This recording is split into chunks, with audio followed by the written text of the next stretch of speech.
Hey y'all, so I got a lot of requests for the stew fish recipe, so here you go. I have 4 slices of red fish. I'm gonna season that with 1 teaspoon of black pepper, half teaspoon of salt, about half teaspoon of Maggi or any all-purpose seasoning, and then you're just gonna rub that in. You don't want to over season your fish. Salt and pepper is okay.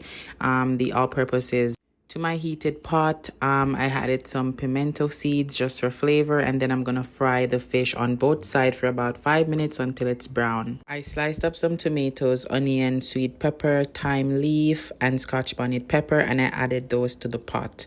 I'm gonna let that fry for about 3 minutes, and then here is where get different. So I'm gonna add some tomato paste, about 2 tablespoons of tomato paste. I'm gonna let that fry for about 7 minutes until it looks like this. Then I'm gonna add about 2 cups of water. After that, I'm going to season the pot. I'm going to add just a little more black pepper, and then I'm going to add 1 teaspoon of Maggi all-purpose or any all-purpose seasoning.